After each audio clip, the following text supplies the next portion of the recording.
weaponry, air-to-ground gunnery. I fired rockets at the ground, little practice bombs, and we were running around. Well, yeah, you say that. It is slightly concerning when you realise that Her Majesty has just given you an airplane to go and shoot at something, and it's got proper bullets in it. Proper ones. And there's always that little thing that says, "I'm not sure I'm old enough for this." When I started flying in the Air Force in the late 70s, early 80s, we were having regular accidents, and I had buried 5 of my friends in the first 5 years. I was misbehaving very slightly, I have to say. I was overflying the airfield at Benbecula because we'd been working with the pilot control unit there. And I arrived at the edge of the airfield doing just over 500 knots. And then I put the afterburners in, and there was a bit of a bang. Oh my God. At which point I came out of the burner, and it was a horrible day as well. It was chucking it down with rain and blowing a complete hooligan. And then the firelight came on. And a left-hand firelight, and there was a moment of, this isn't the simulator, is it?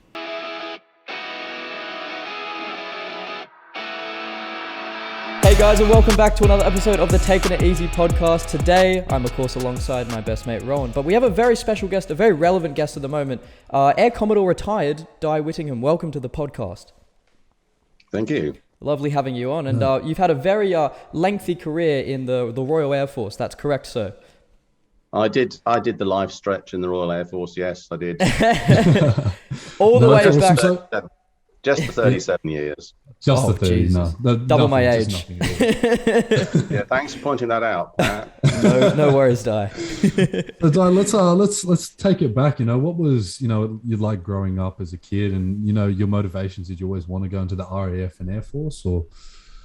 Well, I've been around airplanes all my life. My father was a pilot in the Air Force, I was born at a very early age in North Wales. He was based at RAF Valley, which was the fast jet training base. So one of my earliest memories is being sat in a jet. It was a Vampire T11. I can still remember the smell of that. Oh, wow. Clearly being too small to be able to see out and all that. I'd seen, we lived on air bases right the way through my childhood and teens, so it was familiar sight, and I just sort of assumed that that's what you do. Yeah, that's life. It looked like a lot of fun. I didn't see anybody being unhappy. 100%. And I started gliding when I was just 15. Wow. I started powered flying when I was 16, and then got a scholarship through the my last 2 years at what I think you would call high school, pre-university, which I was sponsored at that stage by the Air Force, and I joined on a cadetship, which meant when I went to university, I was already commissioned as an acting pilot officer with a stripe so thin you could hardly see it.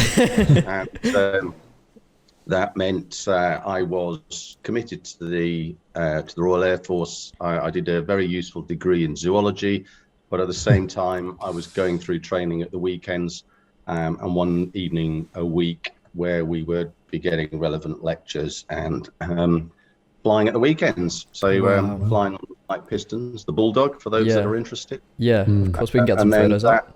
Yeah, so that gave me a really good start, and the amount of flying that I did at that stage, as with most of my colleagues, meant we went on to an abbreviated jet course at the basic flying training thing. So the primary jet trainer, then the jet provost. Yeah, it's incredible, Dai, that you can actually fly a powered aeroplane at 16 years old. I mean, over here you kind of get your driver's license at that age. What's that feeling, the adrenaline of just being in a powered aeroplane at such a young age? It's it is interesting because I think the licensing is 17 it starts, but but you can still go with an instructor. Itself, I think starts at 17. Yeah, but you can you can be flying solo before then. And yeah, it's well, it's like anytime anybody gives you a machine that you think might be outside your capabilities, and it did happen later on as well.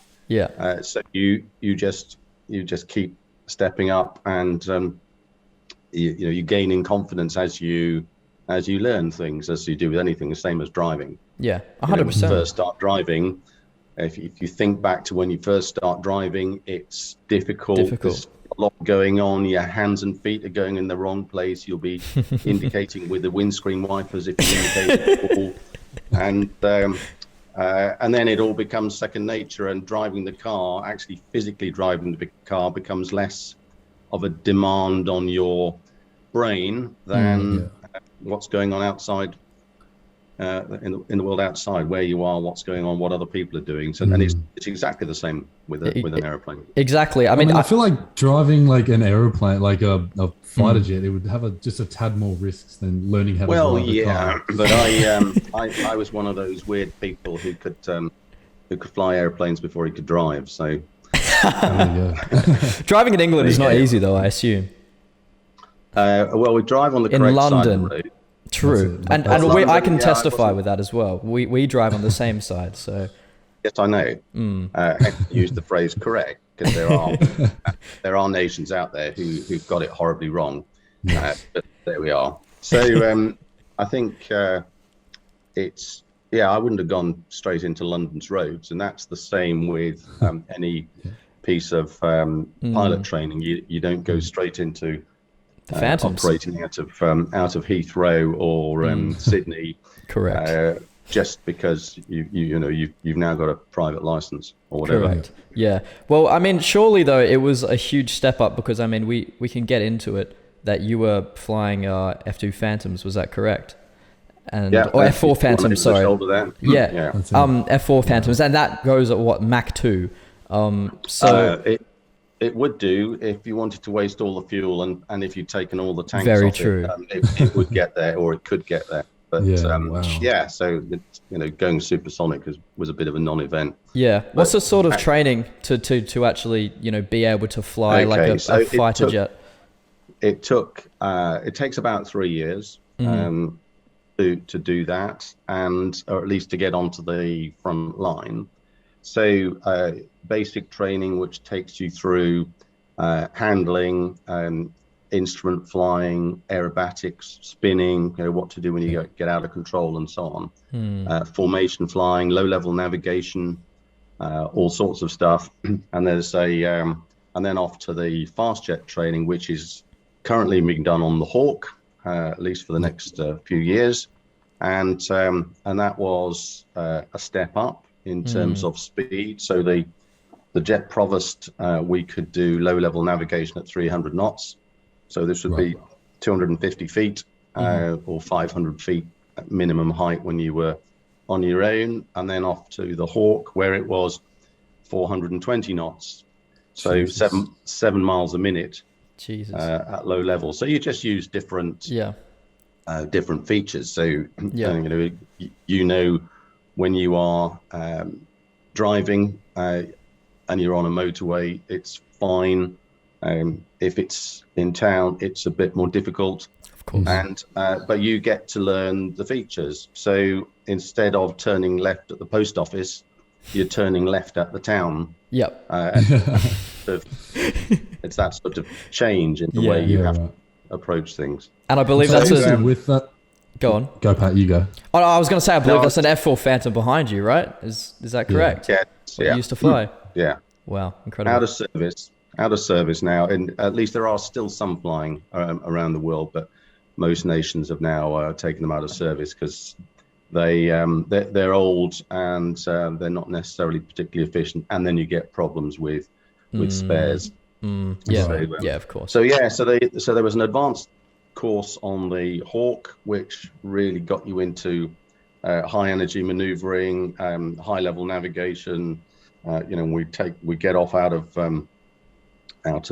Valley, Anglesey, North Wales, and up to altitude and drop into the north end of Scotland, bit of low level back up and back home. So there were things that you could do that were just not possible in the trainer, which had much shorter legs. Yep. And then there we would, in my day, we went off to the tactical weapons unit, which was now how to operate the aircraft. So weaponry, air to ground gunnery. I fired rockets at the ground, little practice bombs. And we were running around. Well, yeah, you say that. It is slightly concerning when you realize that Her Majesty has just given you an airplane to go and shoot at something and it's got proper bullets in it. Proper ones. And there's always that little thing that says, I'm not sure I'm old enough for this. A mass weapon of destruction in the air at 18 years old. So, but formation, battle formation, so learning how to deal with other people, air-to-air combat training, basic combat, air combat maneuvering, and the like, which everybody gets taught. It's now all taught at RAF Valley on the same aircraft, on the Hawk, the Hawk T2, which is much more capable, different systems and so on. But it was how to control the formation at low level to make sure you could still be watching for people and deal with anybody that was a threat to you. And we would do these simulated attack profiles where you'd have to run as part of a formation to hit an initial point to get a simulated weapon away on an electric substation or a dam or a railway junction or whatever it happened to be. And at the same time, there'd be a bounce. So there'd be a staff guy in another Hawk who'd be having a go to make sure that you could do all the right things, that you could counter his moves, you'd put the formation towards him, all that sort of stuff. So a lot of training. And try and keep it together, which back to the driving and the learning how to control a car. You've learned how to control the airplane, and now you're fighting it. And then, so that gave everybody the same grounding in basic tactics, how to do air combat maneuvering, how to defend yourself, how to attack other people, and so on. And then we all got split up and sent to the various operational types. And I ended up on the Phantom, which is a big airplane. It's about 60 feet long. 30 tons fully loaded. Incredible. And you sat about, the head height was about 12 feet, I think, something like that. Yeah. Wow. So you sat way up high, much higher than you've been before in a big car. airplane. And lots and lots of switches and things, but most of those, it looks very impressive, but you turn them on at the start and turn them off at the end. So it wasn't that difficult. But lots more inertia, lots more speed, reheat on the engines, lots of things to think about. And the initial stages were quite interesting. We did have aircraft that had no dual trainer. I didn't actually do that. My first 3 trips in the Phantom, I had a qualified pilot in the back seat. That's helpful. So that was very comforting. Yeah. So he at least knew what was going on. If anything goes haywire, you got someone there. Well, people talk about getting your mind ahead of the aircraft, and that's true for commercial air transport aircraft as well. You have to get your mind ahead of what's going on, plan ahead. But trying to stay ahead of a beast that was doing things that you were asking it not to because you hadn't asked it nicely enough that was quite a challenge. So, and just simple that, the simple learning your way around a cockpit, so when the hand goes out, it hits the right thing and not where's that? Where do I find that? What There's so many switches though. I've seen a cockpit like once. I'm like, how does a pilot know his way around this? Because there are so many things around, and you don't know what this flick thing does, and so on and so forth. How do you learn that? Well, there's a ground school phase for all airplanes where you will go through a simulator. You'll go through classroom work, learning the systems, how the systems were put together. But and then it's practice. So people would go and sit in an aircraft in the hangar and just go around, make sure you knew. Right. Before you went in the air, just like a pre-flight check. Yeah, we did a pre-flight check anyway, but course. it was actually sat there. Most people did this, and and some trainers, they'll give you a cardboard cutout so you can practice the flow of the checks. With these, we just go and sit in the hangar, or you'd be in the simulator. So by the time you actually go flying, I think I'd done 7. I think it was 7 is normally 6, 7 simulator details first. Okay. So you know roughly what's going on, but it's the simulators might heave around a bit and so on. It's not like the same. Exactly. You can't really get being in the beast. Yeah. Acceleration. So the F4, the Phantom, at low level, you could start it off at say 250 knots, because they didn't get airborne until around 170, 180 knots. Which is quick, particularly when they were heavy. Yeah, it's quite quick. Yeah. At 50 knots, and you put the afterburners in, and it would start to accelerate quite hard. And then at 400 knots, you get this ram effect. So the amount of air coming through the front into the engines increased the amount of thrust available effectively, and you get another little kick. And this is an old airplane, and it would do the 400 to 500 knots gap was 5 seconds. 5 seconds later you're doing 500. But you take that now into F-18, into Typhoon, the Eurofighter Typhoon, F-15, and so on. They're a step ahead of that as well. So they will accelerate much, much faster. Wow. So enough for me at the time. Yeah, no, because I know you've been talking about a lot of the training that you had to do, like on the ground and in the air, but because there's so many G's coming, like G-force coming through the airplane, what was like the weights training and stuff like, so you could get used to not, passing out in the cockpit and stuff like that? There is a lot more now than there was, and that's because the modern fleet is so much more capable in terms of high G. But you get exposed to this during the basic stage of training. It's not such high duration. I put an inch on my collar size going through training, a full inch. And that's why you'll see the Formula One guys are always in the gym strengthening their neck. We had anti-G systems on the more advanced airplanes, not on the basic one, but bladders that would squeeze your legs and across your lower abdomen, so you got stop the blood pooling. There's a straining maneuver you do to keep the pressure in your chest up, because that's the bit that keeps the blood going to your brain. And when that starts to go, your vision starts to grey a little bit, and then it starts to tunnel. And that's just because there's not enough blood flowing. Right. Yeah. And if you keep going at that stage, you will black out, lose the vision, but not necessarily be unconscious. But if you keep going after that, you will become unconscious. G-induced loss of consciousness.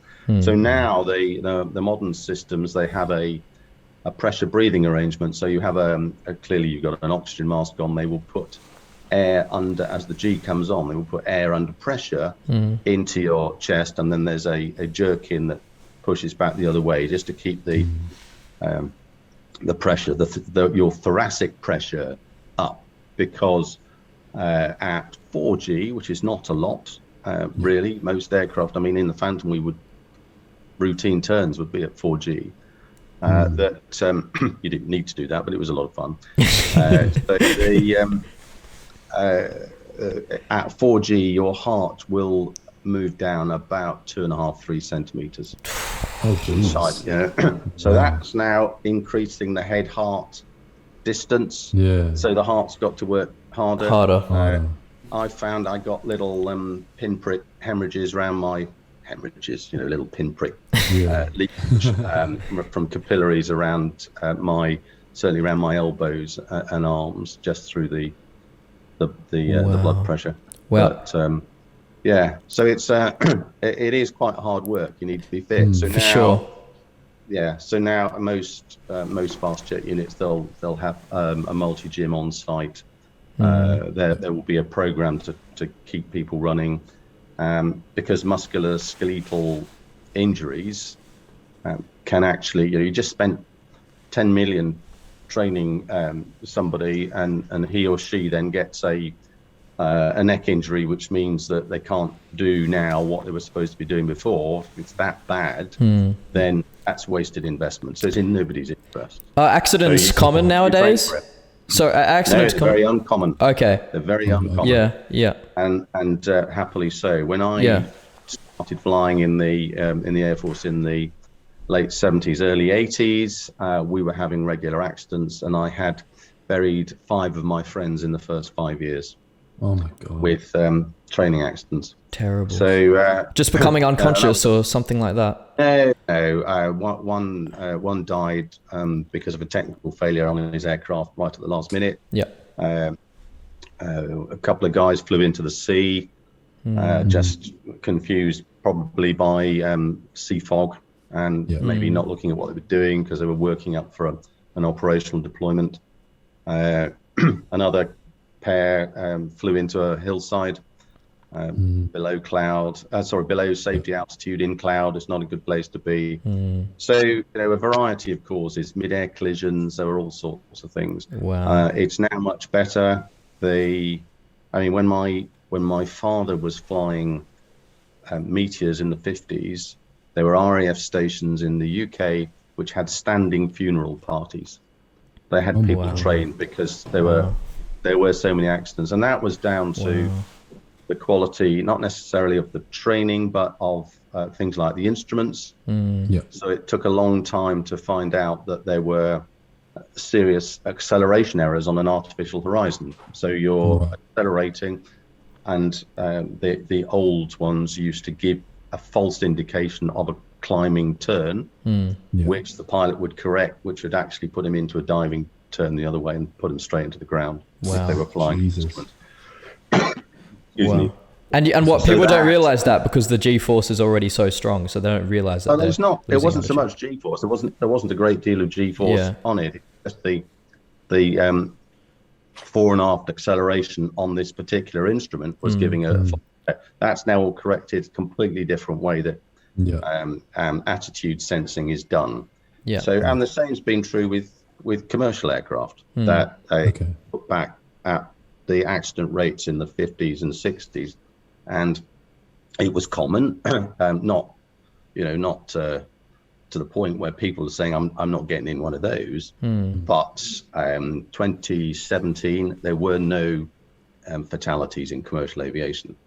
Wow, which is incredible. That incredible stuff. Well, it is, and that's down to better build standard, better design, automation, training. Just the whole system has developed to the point where most of these things are no longer the problem they used to be. So, and you see that with the regulations develop. So, for example, collision warning systems are now there, and they've taken those a step up. Some manufacturers are now automating the anti-collision response. So this system will say, okay, there's somebody in your way, you need to climb or descend or whatever. And some manufacturers, Airbus has linked that to the autopilot. So the autopilot will then fly the response. You don't have to do anything other than monitor. Wow. Don't touch a button. All these systems have developed over the years to make things better. And there are occasionally downsides to that, but by and large, things have improved to the point where the risk, if you fly with a decent airline, so Qantas has a great safety record, for example. If you fly with a decent airline, you've got to fly, the figures vary, but you've got to fly every day for between something like 40 and 50,000 years to guarantee people in an accident. It's that safe. Oh my God. Your risk as an individual passenger is 1 in 100 million or more. I think people just get scared. I think people just get scared because of how scary it would be. You turn on air crash investigation and, oh shit, I don't want to be, falling out of the sky at 30,000 feet because, it's a scary thought. But really the likelihood of it is slim to none. Exactly. So the reality is the risk is really low. You willingly accept more risk crossing the road at the airport. If you look at it in those terms, if you're not prepared to cross the road, then I can understand why you might be nervous flying. And some of it, for people who really don't like flying, is because we're not designed to fly as human beings. We're just not. So this is about people who are perhaps uncomfortable with not having control of their own destiny. Yeah. But then you get on a bus, you get in the cab. Anything has a risk. Yeah. Mr. Uber turns up. You have no idea where he or she has come from. Exactly. You have no idea how good they are. You'll go to other parts of the world and just step in a cab. Yeah. I tell you what, I think it's just because it's second nature. We do these things day by day, but when we hop in an airplane, it's like, well, I might do that once every year or two, and it's a scary thought because it's new, and to be fair, you are flying at such a high speed and such an altitude that people get scared because it's something different, I guess. I think you just have to remember, and it was something my father taught me very early on, that he said, how high you are when you fall is irrelevant. It's the sudden stop at the end that actually kills you. So it doesn't matter whether you're at 1,000 feet or 35,000 feet. But it is really very rare now for people to come to grief in commercial transport aircraft. There are. Well, do you think that events such as 9/11 and MH370 have had such an effect on populations around the world when it comes to flying aircrafts? 9/11 was interesting in safety terms because it's changed a few things. When that happened, I was the base commander at the Royal Air Force Station at Waddington, and somebody knocked on the door and said, I think you should turn your TV on. And I turned it on just in time to see the second airplane go into the Twin Towers. Yeah. And in the knowledge that was the second, that I thought when they said an aircraft's hit the World Trade Center, I thought they were talking about a light airplane. And then when I saw this, I think it was a 737 go in there. That's deliberate.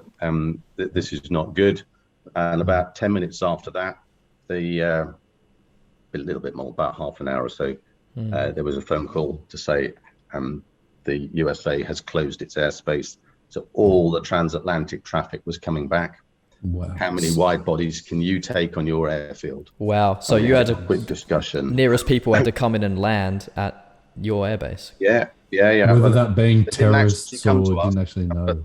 Wow. Yeah, we didn't know what was going on. We just knew there were a lot of people coming back to the UK. Yeah. So we were asked, how many can you take? And I think the answer we gave them about 10 minutes later was 15. And the plan was just to stack them up on the other side of the airfield, keep all the passengers on them. So no immigration problems. We could service the toilets because we've got the equipment to do that.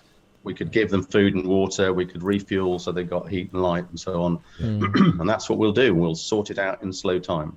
And in the end, they found space for them at a number of the civil airports, which is a better thing to do because they're better equipped for it. So, but what 9/11 did was it changed a lot of the aviation security side of things, which is why you've now got a flight deck door, which is locked and armored. And there were people at the time who argued against that to say, you're better off making sure that these people can't get to weapons and there is some other means of sorting out who is where, because there will be issues if you end up with a lockable flight deck door, which is what we saw with Germanwings. And that awful accident in France.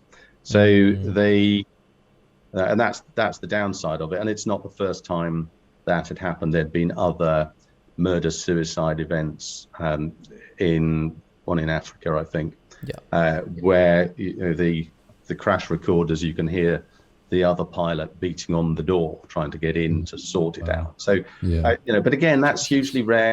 And that, again, has been dealt with by a mental health program by across the globe. People are now looking at the mental health of their crews. There's screening, and some of it is more, and it's an interesting way to deal with it. Some of it is a more enlightened treatment of somebody with an illness, whether it's a mental health illness or something else.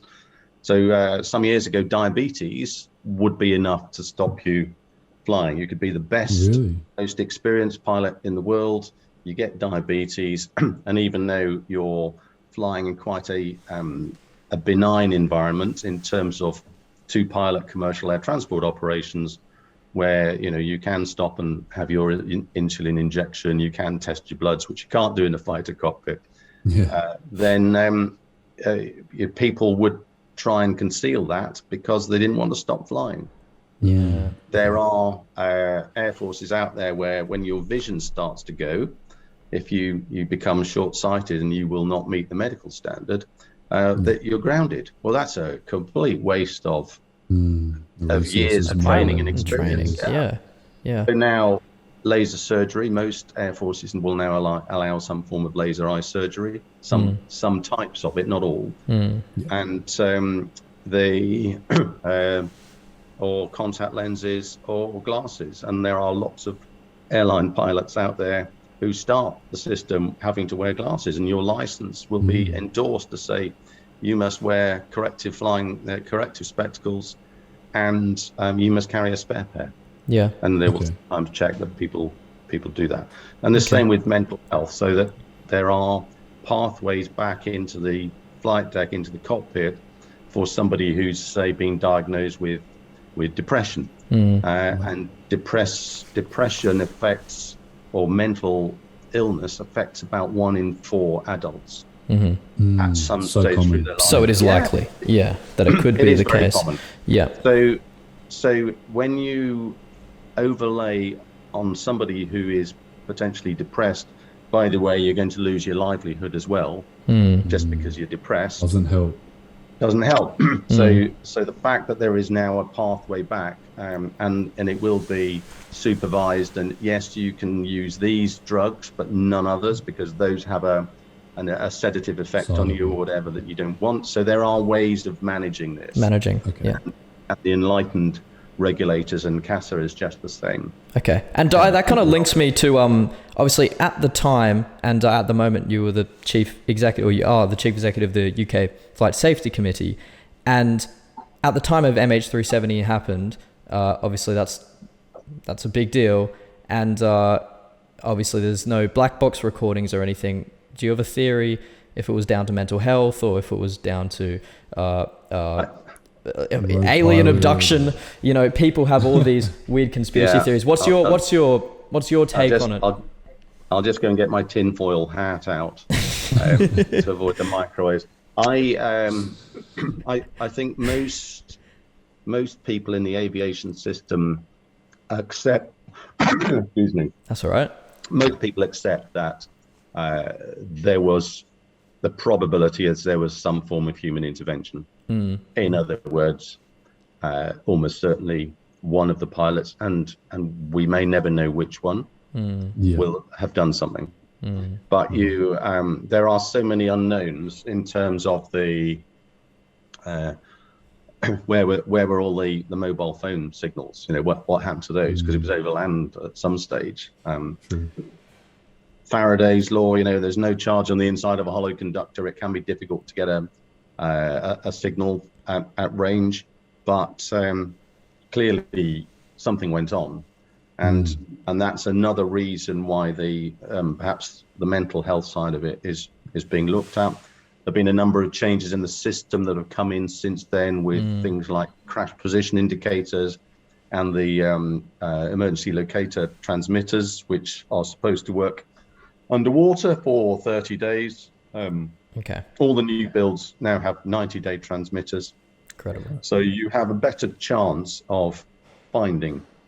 Now, when an airplane that size hits the water, it doesn't normally go particularly well, depending on how controlled it is. If it's dark, that makes life very difficult. The sea state can alter it. So the miracle on the Hudson almost flat calm, brilliant piece of flying, and they were very lucky, and the aircraft held together. I think most of the simulations had suggested that it would probably break up and go under when you would have had mass casualties. So, are they? Were all those people floating around in the Indian Ocean or wherever? Probably not. And I think from some of the wreckage that has been recovered, people are fairly confident that the aircraft hit the water at some stage and probably at reasonable speed. So that's a tragedy. It's the Mary Celeste of our generation in terms of big mysteries, and the Titanic. Somebody will find, but Titanic, there were witnesses. Yeah, that's the big difference. There were people who could say what went on. Yeah. But with MH370, no witnesses. So until somebody finds the wreck, and they might, then we won't know. And if you step back to 2009 and Air France 447, which went down in the South Atlantic, the rough location of that accident was known, the rough location within a few miles. The French AWACS found floating wreckage. There's a radar reflection off a row of seats that was bobbing up and down in the ocean. So they knew pretty well where it was. It still took 2 years of underwater search to actually find the stuff on the seabed and recover the recorders. Wow. So, matter of time. Even if they find 370, it's not going to give you instant answers. Yeah. I think perhaps more concern though was the event in the Ukraine with MH17 shoot down. And this is the difference between safety and security. And one of the big questions that then gets asked is, what were you doing routing over an area like that? And the answer was they were doing what they normally do, and it was assumed that this was a bit of a skirmish on the ground. I don't think there are many areas where that now happens where the airlines will not go around it. But if you are running an airline and you are trying to operate across the globe, then there are bits of routing that you really want to stick to because it saves you money. And the margins in aviation are really quite small. So 0.5% is not uncommon. If you don't have, for a lot of the short haul stuff, if you haven't got a 70% fill of your aircraft, it's not particularly cost effective. Right. If you can fill them up and keep them airborne, then you make money. So the pandemic, of course, has really crippled commercial aviation. But so you get this issue where the commercial imperative is to do the shortest route, the most fuel efficient route, which is not only obviously good for the company, but is actually good for the environment, or better for the environment. Yeah, of course. Jet fuel. You make your emissions. So it's in everybody's interest. It's shorter on time. It's it's good for everybody. But if you get shot down in the middle of it, it's not. And then you look again at Tehran and the shoot down of the Ukrainian aircraft there. That was a mistake. That was a mistake, and that's miscalculation and a military inspired accident where the information flow wasn't as it should have been. And we may see the full debrief on that in due course, but of course that's down to the Iranian authorities. And I think for most nations, if your military had made that sort of mistake, you might be slightly nervous about announcing it to everybody. But difficult circumstances. So now there are much better warning systems that are continually being developed to say, well, you might want to think about operating into that particular airport there. They might shoot you down. Okay. Okay. Well, so it's not just that. Terrorism. Terrorism. If you know there's a terrorist threat at a particular airport, you might not want to go there. How do you know the terrorist threat? Well, somebody will tell you. Do you need to know why? No, you don't. You just know So, and the same, all governments, your government our government, the US government, there's a lot of work that goes on to try and identify and contain the people that would do you harm. And the civil liberties side of the house isn't always comfortable with that. The downside of not doing it is you'll have terrorist attacks. Yeah, and that's true. Exactly. On the street as well as it is in airports. For sure. Well said. Yeah, 100%. Exactly right. Well, Dai, obviously, like that's a big deal. Like being chief executive of UK Flight Safety Committee. How did you deal with that? Obviously, when there were terrorist attacks such as MH17, because I'm sure you would have got big interviews and stuff like that, and you would have felt a lot of responsibility on your shoulders. I got asked to comment. Yeah. I think you have to avoid speculation as much as you can, but the public want to know, and if people don't step up who have an understanding of what's going on and say something, they will get somebody who doesn't know, who will start to make announcements which then become accepted as truth, and that's not always helpful. But with all these accidents, people inevitably start looking at potential causes, and aviation is in a position where, excuse me, it has to learn from what's going on. Mistakes. So when you have an incident or an event, you learn. So all operators will have a system of tracking things like technical failures and trending them. So if you're getting lots of tire changes, main wheel changes because of cuts, where the next question is, okay, so where are the cuts coming from? Well, they're all happening on this part of the airfield. All right, so we now start to look over there, and there'll be a drain cover that's broken, or there'll be something. So you start to head off these problems by taking information and looking at it. And that's one of the things that the Flight Safety Committee, it's one of the things we do very well, I think. I would say that, wouldn't I? But so our membership ranges from some of the bigger operators like British Airways and Emirates. The military are involved. Some of the low-cost operators, the short-haul guys, the Ryanair, the EasyJet, Aer Lingus, right the way down to the air ambulance in London. Okay. So we learn onshore, offshore helicopters, and there are things which cross the boundaries.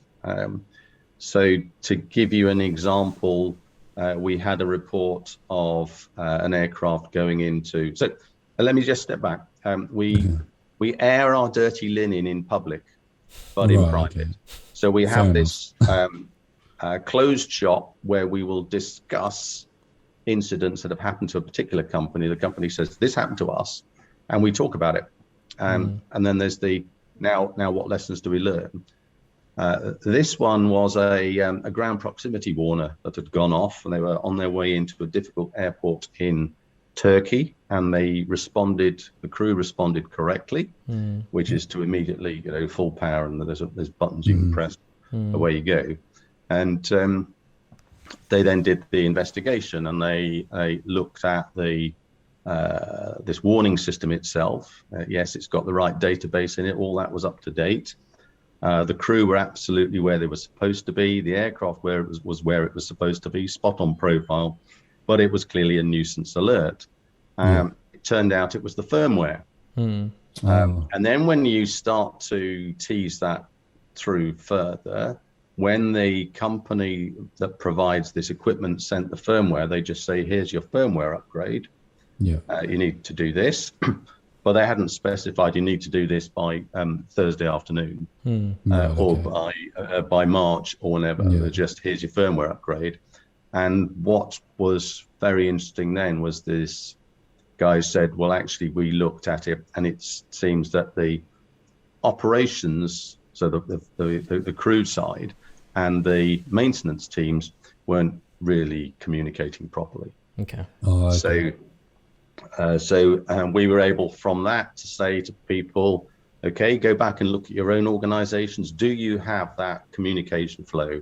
so that the maintainers know how important a particular piece is to you as an operator, as a pilot, in terms of the things you need to do your job, or can that wait until next week? Yeah. Do I need to do it today, next week? Can it wait for a major servicing, a depth check, a B check, a C check, something, whatever it happens to be? Yeah. So there's that process, and we were able to turn it down even further to say, and this is not this particular system, this is anything with a chip. Yeah. It's got a chip. You need to configure and manage.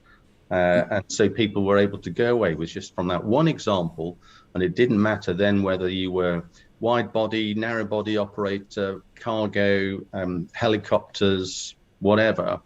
But that little insight to say, we need to go and do this. Okay. And the other thing that aviation, we work on this, try and open culture, is also a just culture. So and aviation has been leading on this, where it is okay to make a mistake. In what sense? Mistakes are they're human nature. Mistakes are human nature, I guess. Correct, Rowan. Correct. Absolutely correct. So you recognize that it is a human thing to make a mistake of some sort. So the just culture is one where you accept people make mistakes, other than where they are reckless or they're willfully disregarding the processes. The process. Yeah, So if you are, well, let's go back to cars. If you're driving in town and the speed limit, I don't know, is 40, and you're just over the top of that because you made a mistake, you'll normally find a bit of tolerance. If the speed limit is 40 and you're doing 80, you can expect a different treatment because you're now in reckless or willful disregard of. Correct. Aviation, the same way. Yeah. So, and what that does then is it encourages people to report problems when they have them. I made a mistake. Okay, why did you make a mistake? And there's just been an accident with a drone, a big drone in the USA, Reaper MQ-9. So it's quite a big platform, and it was with the ergonomics, with the human interface design, that they put two fairly crucial bits of linkage levers right next to each other. Yeah. So one, the flaps were in the wrong position because the guy had just human error just got the wrong thing. It happens. Yeah, it does.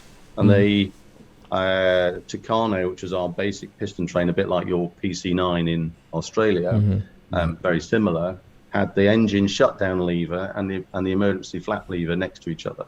So guess what? Human error. What's going to happen there? Later, somebody will do that. And even the little primary trainer I was on, the Bulldog, had the fuel selector valve, which went 4 ways. It was off, left, right, or both. Soon enough, in fact, it was one of my colleagues who turned it off instead of to both, and the engine stopped. And they survived it.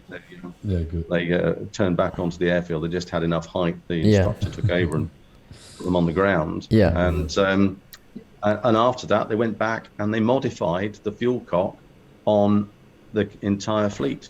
They put a little gate into it to say, I can't remember. I think you had to lift it to get it to turn off, as opposed to it's free to go. They got that right. And but it's obvious, isn't it? When you sit and look at it, the cold light of day, it's obvious somebody would do that for sure.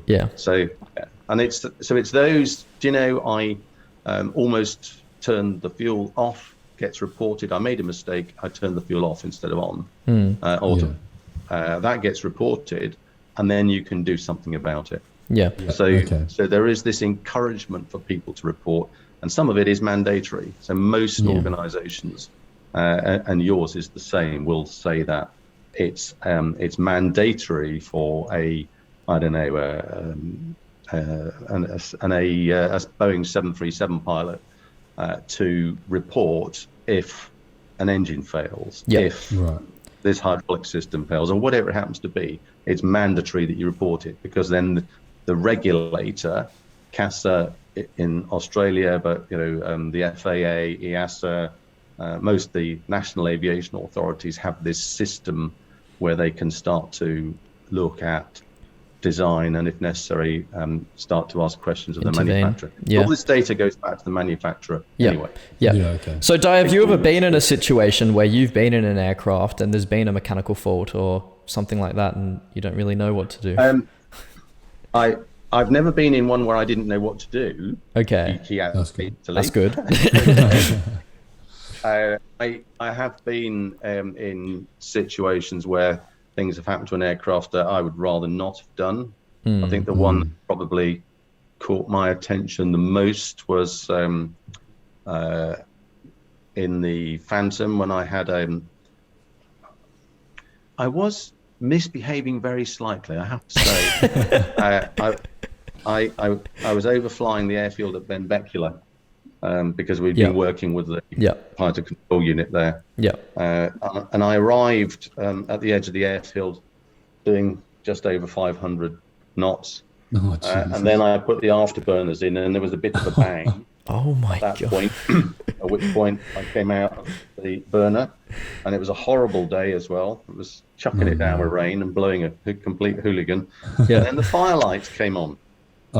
And a left-hand firelight, and there was a moment of, this isn't the simulator, is it?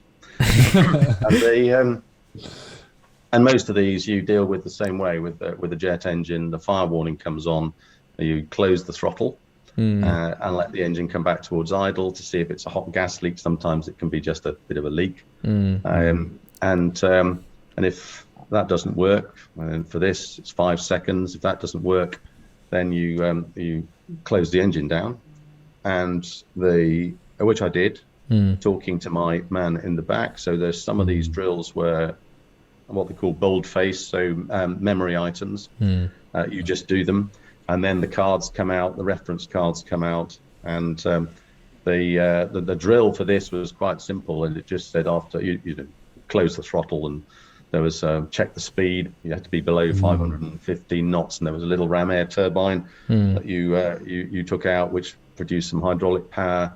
There was something else you had to do with the engines, that the intake ramps, you had to control those.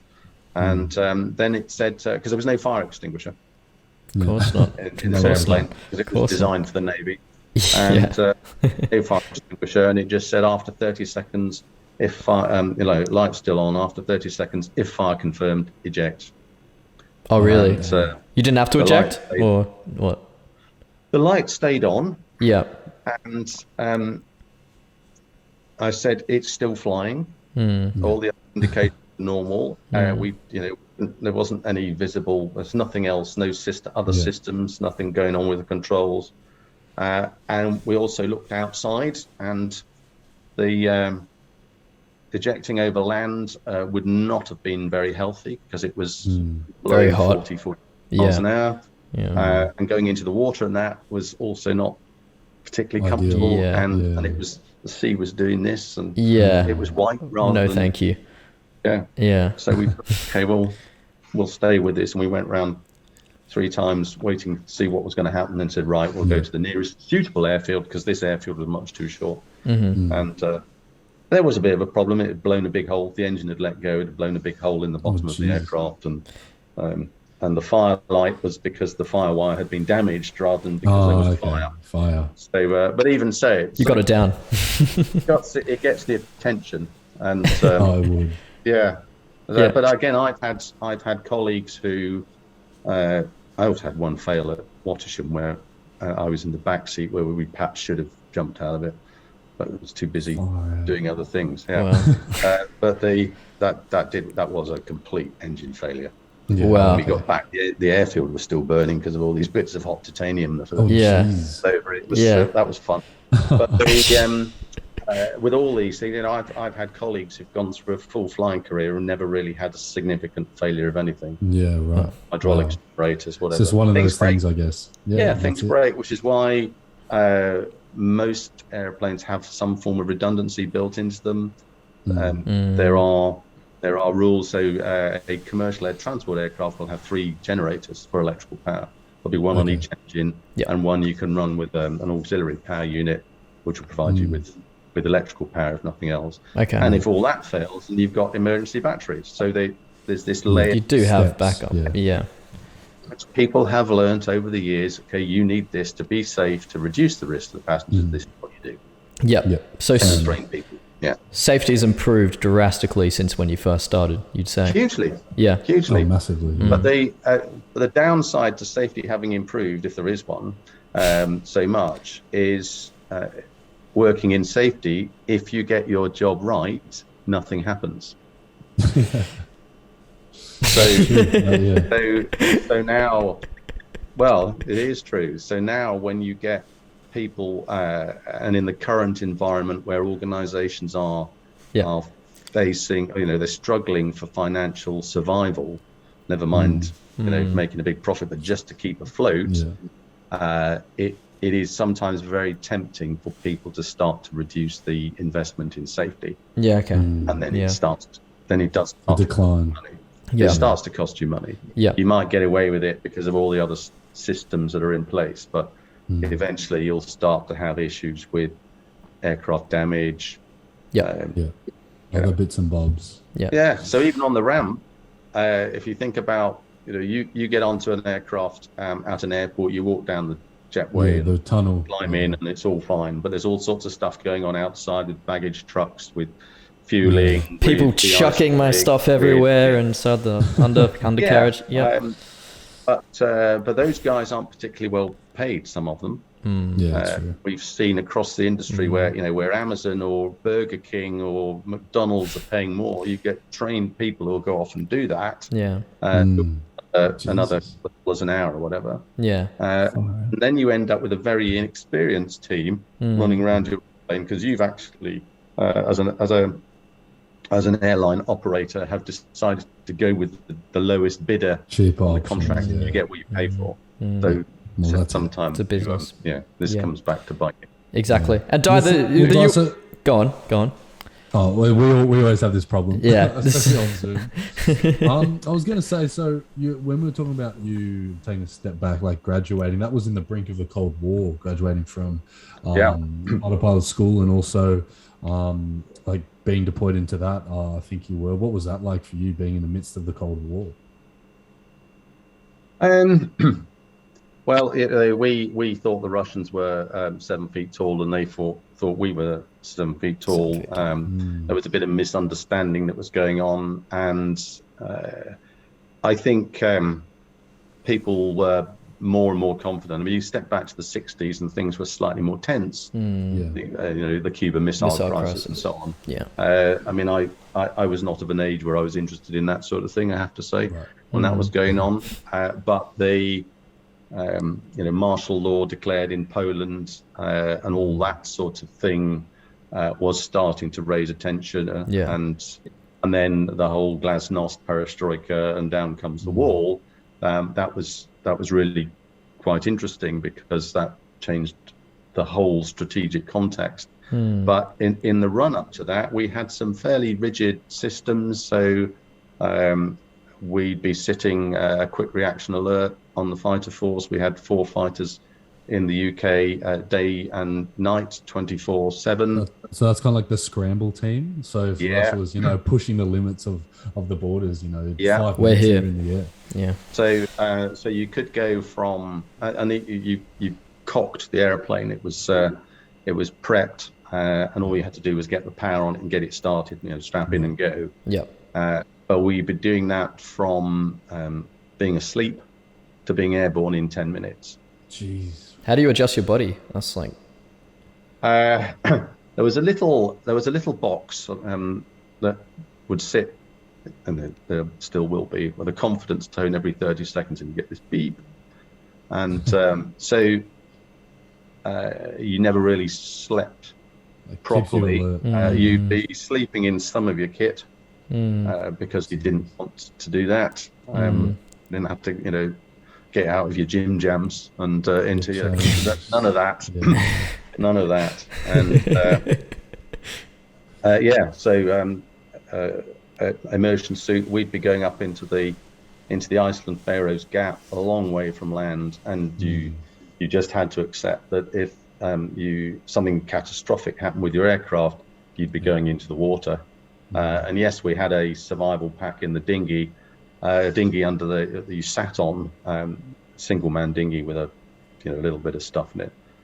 But I think most people accepted that if you did do that, particularly in the winter, your chances of the water's surviving freezing. the exposure, being found would be one issue, but being picked up was another. Yeah, because they'd have to try and get a boat and or helicopter to you.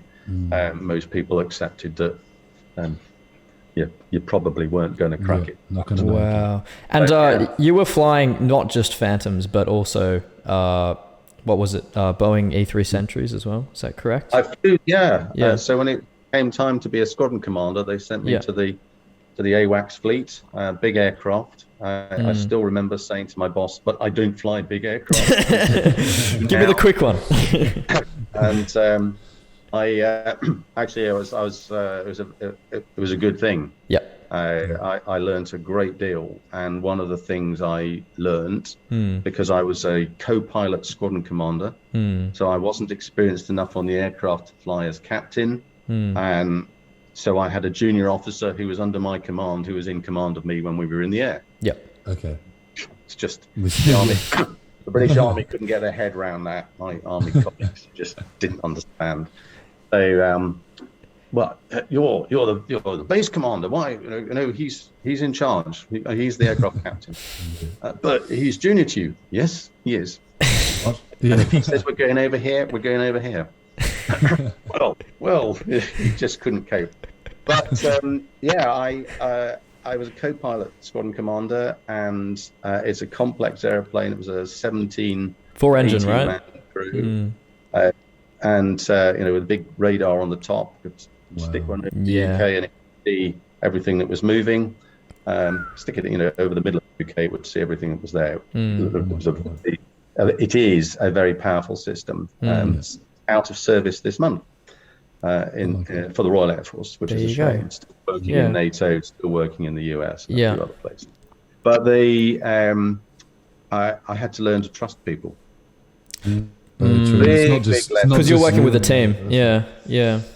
It's a team, but I had to learn to just let people get on with their jobs. Okay. Because on a fast jet squadron, I would have known exactly what the jobs were. That would have been easy. But in this one, I couldn't. So and the same with we had a flight engineer who knew more about the systems than either of us ever going to learn, because they were all over it. Trained to do that, and you learned to trust people, and it's one of the big lessons. So when you guys get into a leadership management position, if you give people a job and let them get on with it, they will usually surprise you by how much they do and how well they do it. And it's better for them. So you think to jobs when you get given jobs, and somebody lets you get on with it. Trusts you to do it. And you're going to sit there and I'm not going to let this. I'm not going to let them down. Yeah, I'm going to do the best job I can. Yeah, it's a great lesson. So did that take you flying in those bombers over to Afghanistan as well, or was that after the 9/11 experience? I just missed that. I did do some work, and I was the squadron commander when the NATO operation in Kosovo was going on. Okay. And and that was interesting. It was hard work, long sorties, really high demand certainly on the mission crew, who were working flat out because there were so many airplanes to deal with. They did a brilliant job. So for us as flight deck filth, we get the aircraft airborne, get it into the right place, and do it that way. But it does concentrate the mind when you realise that you're now going into a combat zone in the biggest target that's there, the juiciest one. Yep. But there were a lot of airplanes between us and the bad boys. So I did have one incident where, as we coasted in over, I think it was over Albania or thereabouts, but we've gone into the Adriatic where so they're spinning up the mission system, and with all this, you got to get the radar online and then build the picture. They suck some of the picture in from the other aircraft through the data links, and work out who was where. And then when they are completely happy that they've got the picture, we would go. And the hand reached over my shoulder and turned off the nav lights. The weather radar had gone off. The beacons had gone off. Everything was being turned off. And I said, what's going on? And this chap said, emission control, Buzz. And I said, look, we've got a radar cross section the size of a small city. We've got a big torch on the back that is sending out emissions over hundreds of miles. Risk here is not being shot down, but bumping into somebody else who can't see us because we've just gone lights out. So that's going back. And I turned all the lights on, all the lights on the aircraft, the landing lights, the taxi lights. We went in looking like a Christmas tree. But making the point that actually the risk and management of risk is key to aviation safety. The risk of air collision, not somebody shooting you down. Yeah, of course. Because the nearest fighter enemy fighter is 150 miles away, and you can see him. You just turn away. Not going to happen. Keep them at 150 miles. But they come pretty quick. 150 miles in air quick, but distance. So do the cavalry who are between you and them. That's true. There you go. So obviously, like, Afghanistan's pretty relevant at the moment. What do you think of the whole, US pulling out and everything that's going on at the moment there? I think it'll be some time before the full strategic impact of that becomes apparent. I think the decision, and it goes back to it was President Trump who made the initial deal with the Taliban, that caught his own military by surprise. I don't think he'd actually consulted many people, or whether the State Department had given much thought. Some of them will have done, but much thought to the second and third order implications of decisions like that. So there is a generation in Afghanistan now, particularly of women who have had expectations which are now being dashed. Whether you're being told you can't do music, no music for you. You've got to wear this. You can't go there. You can't go into a shop on your own. You've got to have a male escort if you're out, and all this sort of stuff. All the Sharia law. All that stuff. So, and it will be a question of how long all that persists, because Afghanistan is not really a country. It is. It's a sovereign state, but actually it's a collection of tribes and zones, and that was the same after the Russians left as well. It was just a state with all these different tribes and groups wanting to take over the government. Exactly. It's all about power, and it remains to be seen what happens, and whether the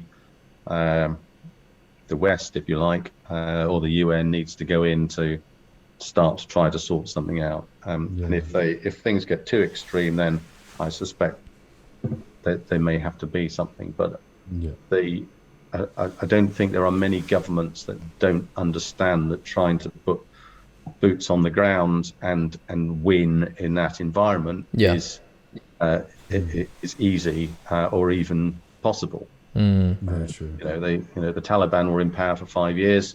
They've been out of power for 20 years, and now they're back. And life will be difficult for some people. And Dai, what was your role when you were serving in Iraq and Afghanistan? Of course. I spent some time as the air component commander for UK air operations. So commanding all the air operations in the Gulf and Afghanistan. So I wasn't actually based in Afghanistan, but dealing with some of the traffic that was going in and out of it. And that was interesting, because I was given some unusual authority from the government in terms of target clearance and approval. They're separate processes. That you don't just go and drop bombs on people. Not that simple. Deliberately. Yeah. You don't just go and bomb a particular target. There are steps that you have to go through. All nations, responsible nations, have rules of engagement. The Oz rules maybe will be different to the UK rules, which will be different to the US rules, but your forces will comply. There are some basics, and those are set down by the Geneva Convention in terms of it has to be proportionate. You can't go and flatten a whole country just because somebody's run over one of the guards. Could be a civilian. It could kill a civilian. Discriminatory. It's got to be a military and military necessity. And it needs to. We need to do this, and we need to understand why. If you stick to that, that's fine. And then there is the second step of approval, which is that target is we know is legitimate. It's proportionate. It's discriminatory. It's military necessity. But do we actually want to attack it? Yes or no? Well, I think that's why that's been such a big. Okay. Well, I think that's why that's been such a big problem because, the Al Qaeda, they're not actually a country, so they don't have to abide by any of the Geneva Convention laws, which has caused such a massive problem in Afghanistan, Iraq, etc. For all these, the US, British, and Australia fighting over there. Yeah. So yes, where you're dealing with a militia, which is what happened in Iraq and Afghanistan, you're dealing with irregular forces. It does complicate things, and so you then step back to what becomes a threat. What is a threat? Well, it's a combination of capability and intent, and so you're not necessarily fighting a country where you're looking to persuade the political system in that country that they need to stop doing what they're doing. You're trying to now contain a separate problem, and that becomes a little more difficult when you're dealing with regulars, and particularly if it's religiously inspired, because you're fighting the idea as well as the people. For sure. And I think in Australia, I know recently there's been a royal commission into a lot of the Australian soldiers, and I'd just like to get your opinion on, you have these soldiers fighting for their country and serving on the ground or in the air, and then you have these judges and people who've grown up in a wealthy background, gone to prestigious universities, studied law their whole life, making decisions about these soldiers on the ground who are fighting on their country in the front line and doing things in a fight or flight response, and now they're talking about putting them in jail, fines, etc., etc. What are your thoughts on commissions into soldiers? It's a really tough call. It's something that the UK government has also had to face, as has the US government, and it comes down to the rule of law and how you expect people to behave. So if you arm a police officer, and you're seeing some of this in the USA now, if you arm a police officer and they abide completely by the rules, there is no issue. They go off piste and shooting somebody that's running away from them, for example, then under UK law that would not be acceptable. That somebody who is running away from you is not a threat to you at that point. So to say I was being threatened, for example, would be different. So we train people. We expect them to adhere to a set of standards because you go back to the Geneva Convention. There was a World War II. There were some instances where aircrew or people who'd been captured were summarily executed.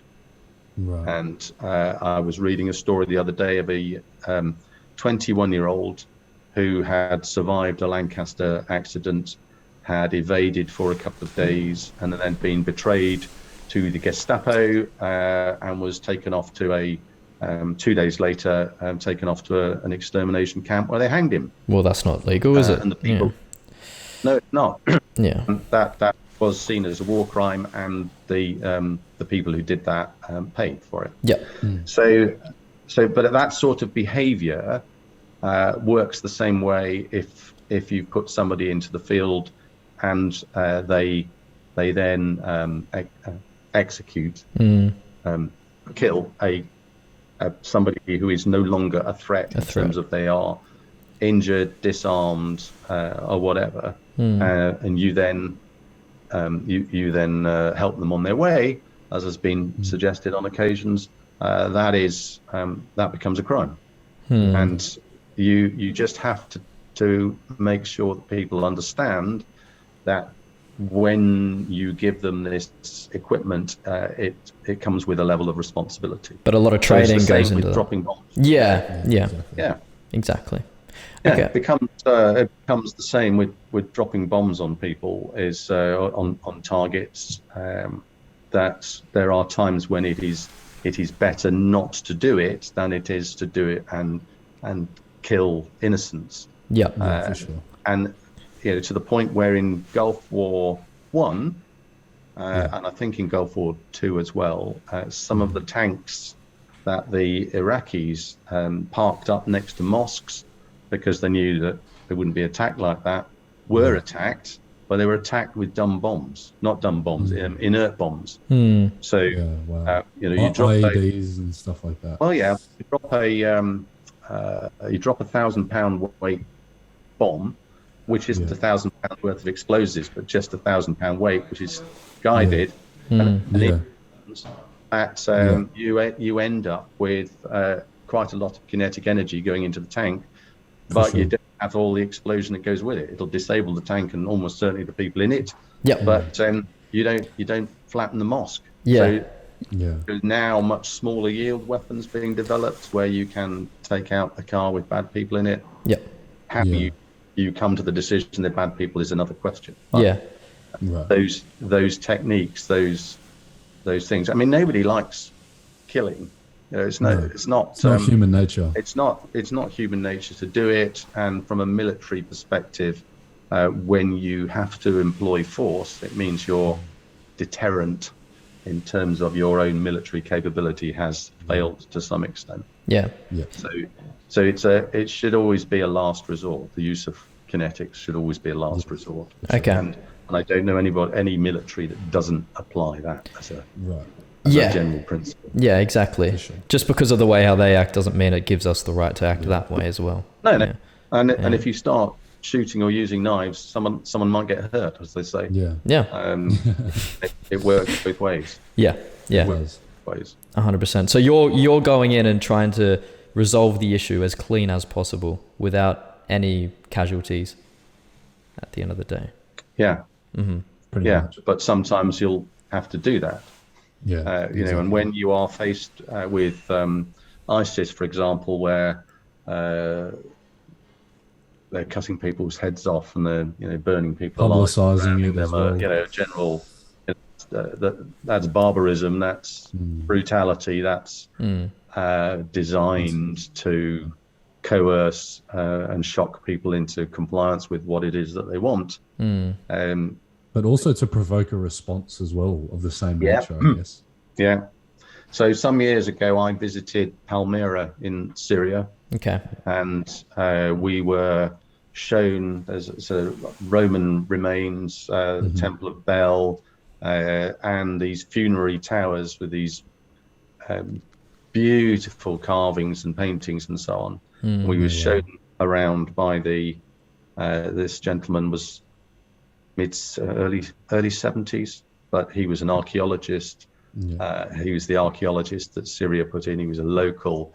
He knew his way around this system, and his prize for that was having his head removed with a large knife by ISIS, who just destroyed, apart from killed an innocent human being who was at his age pretty defenseless, that they just destroyed all his knowledge as well. Wow. Without knowing what they were doing, just to brutalise and encourage the other citizens of that particular town. So those people are out there and they need dealing with, and that can be difficult. Obviously. Yeah. Totally agreed. So like, Dai, just before we finish up the podcast, we always ask this to our guests. If there was like a piece of life advice or advice you might give to an up-and-coming pilot or just people in general, what would that piece of advice be, would you say? Well, I've got two. One is something my father told me when I first started display flying, which was advice he'd been given many years ago, which was that the aim is to impress and not astonish. If you're being astonishing, you're probably the wrong side of the line. But it's about enjoying it. You have to enjoy it, and if you want to enjoy something and you want to be good at it, you have to work at it. These things don't just arrive in your lap. And you look at Emma Raducanu and that fairy tale of qualifier to winning the US Open. 18 years old. Yeah, but she'd been playing tennis since she's 4. Exactly, and training for hard work, working hours and hours and hours and hours on stuff. These things don't just happen. Yeah, and we have a whole raft of people out there. More than just luck. The TikTok generation, the influencers who don't want to work, and they expect the world to fall at their feet, and sometimes are surprised when it doesn't. Exactly. So it's about work. Yeah, incredible. Yeah, for sure. Thanks for having you on, Dai. It's been incredible. You've given us a lot of insight, and I'm sure the people really enjoyed it. Thanks, mate. Cheers. Okay. All the best, guys. Awesome. Thanks so much, Dai. See you next week. Ciao. Bye.